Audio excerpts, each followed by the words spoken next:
Hitting a pothole can really cost you. Find out how the Department of Transportation is hoping to help ease that burden.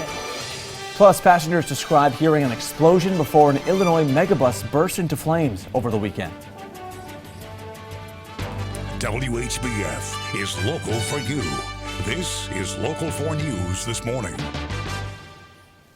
Good morning. I'm Emily Scarlett. Thanks for watching Local 4 News this morning. And I'm Chris Langlois. Well, the warm up this weekend means the roadways are no longer icy, but as the snow and ice melt away, that leaves an entirely different road hazard. Potholes tend to pop up this time of the year. Local 4's Greta Patrick joins us now in our newsroom to tell us more. Greta, what can people do after they damage their car by hitting a pothole? Good morning, Emily and Chris. Well, if that happens, you'll obviously want to get your car fixed. According to Jason Gravert at Gravert's Auto Service, they see a lot of people in for alignments this time of year, and that's mostly due to pothole damage. But the good news is both the Illinois and Iowa Departments of Transportation can help out with repair costs.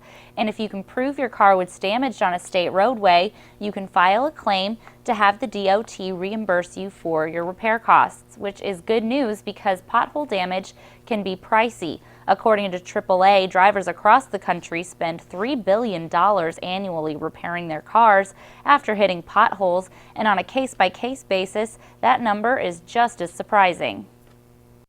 Every vehicle is a little bit different, but everything could be from hundreds to thousands of dollars. You know, I spend a lot of money on tires, and if you have it knocked out of alignment because of that, you're spending more money on tires more often. Elongating parts, if they're loose on the front end, could become a safety problem if not addressed. Jason says you should try to get your car fixed as soon as possible after you hit a pothole, or at least get it looked at to make sure you didn't do some real damage, because driving with a damaged car can snowball into a more expensive problem. Greta Patrick, Local 4 News this morning. All right, thank you, Greta. A man possibly connected to the murder of 9-year-old Tyshawn Lee may be in eastern Iowa. According to Chicago police, a gang member lured Lee into an alley near his grandmother's house and shot him 5 times back in November. Officers think it was revenge for another gang shooting. Police are looking for Kevin Edwards, who the U.S. Marshals say has connections in eastern Iowa. There's a $5,000 reward for any information leading to his arrest. Some bus riders in Illinois got a real scare over the weekend. This megabus was completely destroyed in a fire. Passengers say they smelled rubber from the start of their trip in Chicago, then eventually heard a big explosion before the bus burst into flames. Amazingly, the driver and passengers all got out safely. Still no word as to what caused that fire. Organizers of a benefit for a Quad Cities man say the event was a big success. 30-year-old David Burris was diagnosed with liver disease in early December last year. He's in dire need of a transplant, and a benefit held Sunday at Barley and Rye in Moline was to help his family with medical expenses. Hundreds came out to show their support. I think that means that, you know, they have a lot of friends, a lot of support, you know, people that care and are looking out for him and want to help. David is one of those young boys that's always got a smile on his face. He walks through the door, and you just get happy just by seeing him. David is the son of Bill Burris, who is a member on the Crime Stoppers Board and was principal at John Deere Middle School and Moline High School. If you'd like to help the family, you can make a donation at Southeast National Bank to the David Burris Fund. A Michigan man will be arraigned today in connection with the 7-hour shooting spree that left at least 6 people dead and 2 others injured over the weekend. As Don Champion reports, authorities are working to piece together the timeline of the alleged killer, a 45-year-old Uber driver who reportedly picked up passengers in between the shootings. Jason Dalton faces multiple murder and weapons charges connected to a deadly shooting rampage in Kalamazoo. Officials say the 45-year-old Uber driver targeted his victims at random. Mark Dutton gets chills thinking about his encounter with Dalton. It's crazy to think that someone could have gone out and just done all these horrible things and just came in with a straight face, like he's just going to work doing his job. Dutton and his friends heard about the killing spree and got nervous when Dalton picked them up in a car that matched the one police were looking for. My buddy Scott actually said something to him and said, "Hey, this isn't the HHR, you're not the guy, are you?" And he kind of just said no. 53-year-old Richard Smith and his 17-year-old son Tyler were killed car shopping at this dealership. Barbara Hawthorne was among those killed at this Cracker Barrel. When a tragedy like this strikes, you never expect it to be this close at home. The first victim in the spree was a woman who was shot multiple times at this apartment complex. She's expected to survive. The sheriff says her quick actions saved the lives of several children, including 12-year-old Joy Coleman. And shot her once and she was still running with, and then shot her again and she fell. And she asked, Joy, help me. Dalton, a married father of 2, had no prior criminal history. Don Champion, CBS News.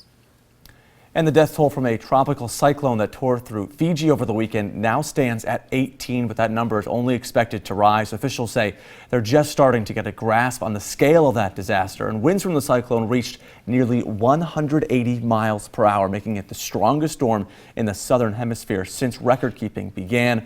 Officials say getting supplies to the country's more than 100 different inhabited islands is now the top priority. And I'm sure as more video comes in, we're going to learn more about exactly what was affected. And as I said, that number only expected to rise in that deadly cyclone there. Really unimaginable, as they've said there, from what's been recorded for those types of storms. But just thinking about, I think Anthony said we hit 60-mile-per-hour winds here on Friday. So you compare that to those numbers, you just can't imagine. Yeah, absolutely. Let's check in with meteorologist Anthony Peoples right now. You know, talking about that storm there being the strongest they'd ever seen. What's the perspective of that there? I can't even imagine what that would feel like on the ground.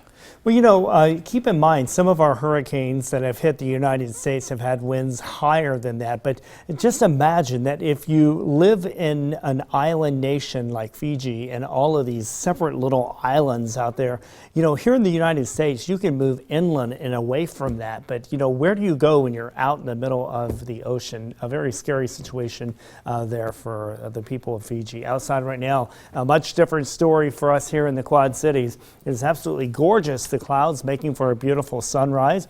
Current temperature 26 degrees, winds are calm, so the wind chill in the Quad Cities is 26. We do see some clouds pushing in from the north, and we will see more clouds as the day goes on, but temperatures will still make it into the low to mid 40s.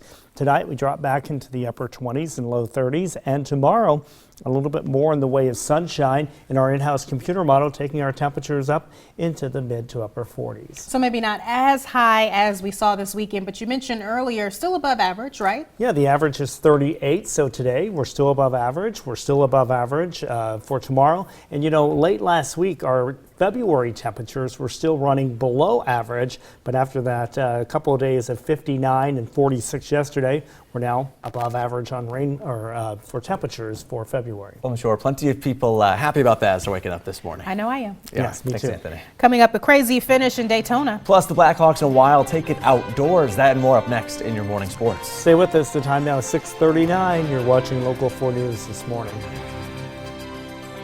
WHBF is local for you with Chris Langlois, Emily Scarlett, and meteorologist Anthony Peoples. This is Local 4 News this morning in high definition.